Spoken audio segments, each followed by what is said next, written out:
Hello everyone, this is Ritu. उम्मीद करती हूँ कि आप सभी लोग अच्छे होंगे। जैसा कि यूपी पुलिस कांस्टेबल की री एग्जाम शुरू हो चुके थे, जिसमें 23 अगस्त का आप लोगों का फर्स्ट एग्जाम हो चुका है। उसके बाद 24 का हो चुका है। अब आप लोगों का 25, 30 और 31 अगस्त का एग्जाम बाकी है। इन सभी डेट्स में आप लोगों की दो शिफ्ट है, मतलब कि टोटल आप लोगों की 10 शिफ्ट है। देखिए, इन 2 दिनों में 23 और 24 के एग्जाम के बाद काफी सारे बच्चों के मेरे पास मैसेजेस आ रहे हैं। इंस्टाग्राम पे भी मेरे को मैसेज आ रहे हैं, साथ में ईमेल भी बच्चे कर रहे हैं जो भी अपना यूपी पुलिस का री एग्जाम देकर आए हैं। तो उनका क्या उन्होंने गलतियां करी है, क्या उन लोगों का रिव्यू रहा है, कैसा उन लोगों ने अटेम्प्ट किया है, क्या एक्यूरेसी रही है, क्या आप लोगों को ऐसी गलतियां हैं जो अभी आप लोगों का अपकमिंग जो एग्जाम की डेट्स हैं उसमें आप लोगों को नहीं करनी है। साथ में क्या आप लोगों का सेफ स्कोर आपको रखकर चलना है ताकि आप लोग सिलेक्शन इसमें ले पाए। तो इन सभी के बारे में आप लोगों को ऑथेंटिक जानकारी दूंगी। आप लोग वीडियो को एंड तक जरूर देखना, साथ में चीजों को ध्यान से समझना, क्योंकि जो लोग मुझसे पहले से जुड़े हुए हैं उन सभी को पता है कि मेरी बताई हुई सेफ स्कोर या फिर जो भी कट ऑफ में बताती हूँ आप लोगों को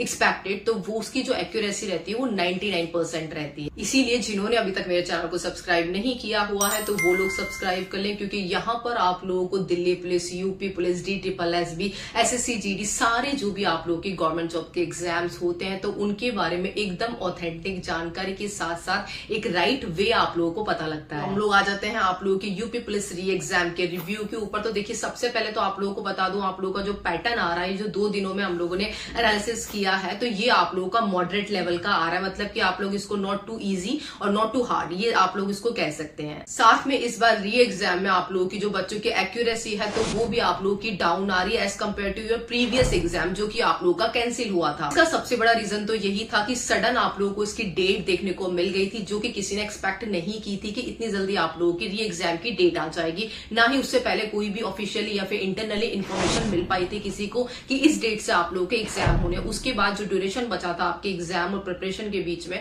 तो वो आप लोगों को काफी कम मिल पाया, जिसकी वजह से आप लोग अपनी जो लास्ट के टाइम पे प्रैक्टिस होती है तो उस पर आप लोग पूरी तरीके से फोकस नहीं कर पाए थे। अब आ जाते हैं हम लोग इसके सब्जेक्ट पर। तो देखिए, सब्जेक्ट जो आप लोगों की 4 थे तो इसमें ये आप लोगों का वेरी किया है शिफ्ट टू शिफ्ट। जैसे किसी सब्जेक्ट में आप लोगों की रीजनिंग अगर कैलकुलेटिव आई है तो उसकी जो सेकंड शिफ्ट है तो उसमें आप लोगों की थोड़ी सी इजी आई है, टाइम टेकिंग कम आई है। वही दूसरी बात, जहां अगर आप लोगों की फर्स्ट शिफ्ट में जीएस थोड़ी सी हार्ड आई है तो सेकंड शिफ्ट में जीएस आप लोगों की इजी आई है। तो ये आप लोगों का शिफ्ट टू शिफ्ट वेरी कर रहा है। फिर भी शिफ्ट वाइज अगर हम लोग बात करें तो ये इसमें आप लोगों का ज्यादा फर्क देखने को नहीं मिल रहा है। साथ में अगर ओवरऑल में आप लोगों की सब्जेक्ट पे बात करूं तो जीएस जीके में जो आप लोगों का लेवल निकल के आया है तो वो आप लोगों का मॉडरेट टू हाई लेवल की जीएस जीके पूछी जा रही है। इसमें जीएस में मॉडरेट टू हाई लेवल का मतलब ये नहीं कि क्वेश्चन आप लोगों से हार्ड पूछे जा रहे हैं या फिर आउट ऑफ सिलेबस पूछे जा रहे हैं। इसका मतलब ये है कि उन क्वेश्चन को करने की जो एक्यूरेसी है तो वो आप लोगों की कहीं ना कहीं कम आ, मतलब कि जीएस में एक अच्छे से अच्छा एस्पिरेंट भी आप लोगों के 38 क्वेश्चन में से 24 से 26 क्वेश्चन ही सही करके आ रहा है। और वहीं हम लोग जीएस में एक एवरेज एस्पिरेंट की बात करें तो उसके जो सही क्वेश्चन है तो वो केवल 18 से 20 ही बन पा रहे हैं।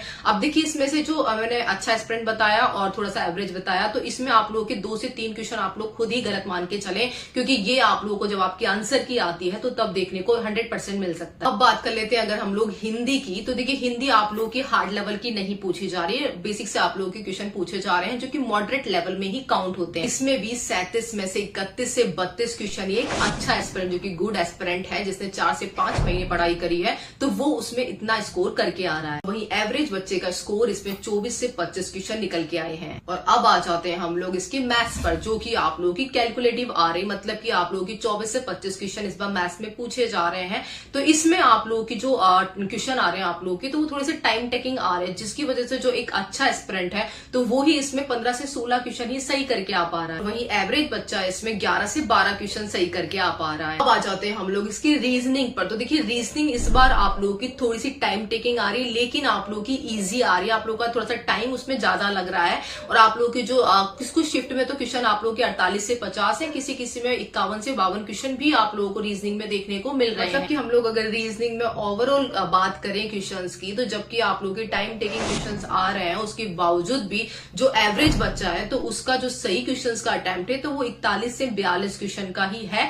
साथ में जो आप लोगों के अच्छे एस्पिरेंट है जिसने काफी अच्छे तरीके से आपने जो एग्जाम कैंसिल हुआ था उसके बाद से प्रिपरेशन शुरू कर दी थी तो उनका जो स्कोर निकल कर आ रहा है तो वो 46 प्लस आ रहा है। अब हम लोग बात कर लेते हैं आप लोगों की ओवरऑल सेफ स्कोर की, जो कि आप लोगों की सारे सब्जेक्ट इंक्लूड होने के बाद बाद मैंने एनालिसिस करके बताई है। देखिए ये आप लोगों को जो सेफ स्कोर होना चाहिए, मैं इसलिए बता रही हूँ ताकि जब आप लोगों के जो बचे हुए दिनों में जो एग्जाम होने हैं अभी, तो उसमें आप लोग ये देख पाए कि मुझे इतना सेफ स्कोर लेकर के इतनी 99% एक्यूरेसी रखनी है ताकि मैं इस सेफ स्कोर तक टच कर जाऊं। सबसे पहले मैं मेल की बात कर लेती हूँ कि उन्हें कितना अपना सेफ जो नंबर ऑफ क्वेश्चन है तो वो रखने हैं।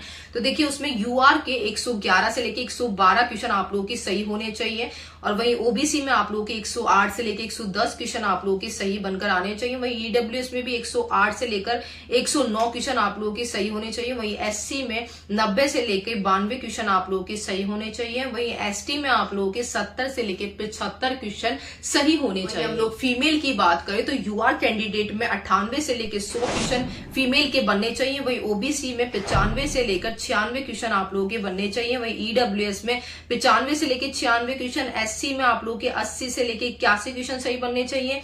वहीं एसटी में आप लोगों के 62 से लेकर 63 क्वेश्चन सही बनने चाहिए फीमेल कैटेगरी के लिए। अब आ जाते हैं हम लोग जो बचे हुए आप लोगों की एग्जाम डेट्स हैं, शिफ्ट हैं, तो उनमें आप लोगों को क्या क्या गलती नहीं करनी है जो कि इन 4 शिफ्ट में बच्चे करके आए हैं। तो इन चीजों का आपका ध्यान रखना है, वो मैं आपको बताती हूँ। पहली बात तो आप लोगों को जो क्वेश्चन है तो वो आप लोगों को ज्यादा अटेम्प्ट करने हैं। अब उस अटेम्प्ट ज्यादा करने से मतलब ये नहीं कि आप लोग उसमें तुक्का मार देंगे जो चीज नहीं आती है।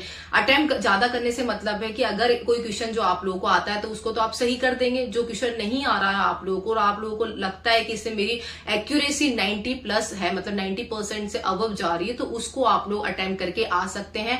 उसके सही होने की जो पॉसिबिलिटी है तो वो आप लोगों की 90% से ज्यादा रहने वाली। दूसरी इंपॉर्टेंट बात की जो रीजनिंग के क्वेश्चन है तो उनको आप लोगों को ज्यादा से ज्यादा और जल्दी अटेम्प्ट करने की कोशिश करनी, क्योंकि टाइम टेकिंग है। तो इसमें आप लोगों को जो क्वेश्चन आता है वो कर दिया, जो क्वेश्चन नहीं भी आ रहा, वैसे वो जो उलझाने वाले क्वेश्चन है रीजनिंग के अंदर तो वो मैंने खुद ने देखे थे, 1 से 2 क्वेश्चन ही थे, ज्यादा आप लोगों को उसमें उलझाया नहीं जा रहा है। लेकिन ये है कि आप लोग जितना जल्दी रीजनिंग को कर देंगे तो उतना जल्दी आप लोगों के लिए जो नंबर ऑफ दूसरे क्वेश्चन है तो उनको आप लोग ज्यादा टाइम दे पाएंगे। और सबसे बड़ी गलती जो बच्चे कर रहे हैं वो मैथ्स वाले पोर्शन में कर रहे हैं। एक बात बताओ, जब आप लोग मैथ्स का क्वेश्चन देख रहे हैं पहली बार, ठीक है, अगर आप लोगों को उसको सॉल्व करने का मेथड माइंड में नहीं आया है तो उस पर टाइम इतना वेस्ट क्यों करना है? क्योंकि मैथ्स में ऐसा तो है नहीं आप लोग तुक्के मार देंगे। अगर उस सवाल को करने का आपको मेथड नहीं आ रहा, आपके माइंड में फॉर्मूला नहीं याद है, तो उसको छोड़ो। उस पर ज्यादा टाइम नहीं रुकना है कि मैं वहां पे रुक जाऊं या फिर याद कर लूं। मेथड ऐसे नहीं होता है मैथ्स का कॉन्सेप्ट। मैथ्स में जो चीज आ रही है आप लोगों को एक बार में आ जाएगी, उसका आंसर भी आ जाएगा। नहीं आ रही है तो फिर वो नहीं आएगी आप लोगों को। तो इसलिए आप लोगों को मैथ्स में अपना टाइम है वो थोड़ा सा मैनेज करके चलना पड़ेगा। जो क्वेश्चन एक बार में आ गया, जिसका मेथड आपको माइंड में स्टिक कर गया, तो उसको आपको कर देना, उसका आंसर भी आ जाएगा। जिसका नहीं आना तो उसमें उसको करने की कोशिश में अपना टाइम बिल्कुल वेस्ट नहीं करना। लोगों को जीएस में थोड़ा सा नेगेटिव से बचना है। ऐसा नहीं कि मैंने जो आप लोगों को 90% एक्यूरेसी वाले जो कॉन्सेप्ट बताया है वो आप लोगों को सीधा जीएस पे लगा देना। देखिए जीएस में ऐसा आप लोगों को नहीं करना है। आप लोगों को जो क्वेश्चन, उससे फर्क नहीं पड़ता कि आप जीएस में कम क्वेश्चन अटेम्प्ट कर रहे हैं, लेकिन जो क्वेश्चन आप लोग जीएस में अटेम्प्ट कर रहे हैं ना, तो उसकी एक चीज खास बात होती है कि उसमें आप लोगों की एक्यूरेसी 100% होनी चाहिए, तभी आप उस क्वेश्चन को अटेम्प्ट करें। अदरवाइज आप लोग की उसमें नेगेटिव मार्किंग होने के चांसेस बहुत ज्यादा हो जाते हैं। दूसरी इंपॉर्टेंट बात कि अगर आप लोग मैथ्स, रीजनिंग और आप लोगों का जो हिंदी है उसमें अगर नंबर ऑफ क्वेश्चन ज्यादा अटेम्प्ट करके आ रहे हैं, अच्छे करके आ रहे हैं, अच्छी एक्यूरेसी के साथ आ रहे हैं, तो उससे फर्क नहीं पड़ेगा कि जीएस में आप लोगों ने कम क्वेश्चन अटेम्प्ट किए हैं। जीएस में आप लोगों को वो क्वेश्चन ज्यादा अटेम्प्ट करने हैं जो आप लोगों को आते हैं, जिसमें आप लोगों को पता है कि ये मेरा 100% क्वेश्चन, मुझे इसका आंसर पता है और ये मेरा 100% सही निकलने वाला है। तो जीएस में आप लोगों को नेगेटिव का जरूर ध्यान रखना है। जो क्वेश्चन आप लोगों ने मैथ्स, रीजनिंग, हिंदी में बनाए हैं तो उसको आप लोगों को जीएस में बिल्कुल भी नहीं गंवाना है। दूसरी बात, आप लोगों की जो हिंदी आ रही है तो वो आप लोगों की इजी लेवल की आ रही है, इजी टू मॉडरेट उसको कह सकते हैं। तो उसमें आप लोगों का ये चांसेस है कि जो हिंदी के क्वेश्चन है तो उसमें आप लोग थोड़ा सा अटेम्प्ट कर सकते हैं, क्योंकि उसमें आप लोग जो ऑप्शंस है तो उनको एलिमिनेट कर सकते हैं। इस तरीके की आप लोगों की हिंदी पूछी जा रही है। आप लोग जीएस की अपेक्षा यहाँ पर थोड़ा सा रिस्क ले सकते हैं, इतना ज्यादा भी नहीं, लेकिन 50% वाला जो आप लोगों के माइंड में अगर हिंदी में आंसर आता है तो उसका ही थोड़ा सा रिस्क ले सकते हैं, क्योंकि इसमें जो आप लोगों के ऑप्शंस है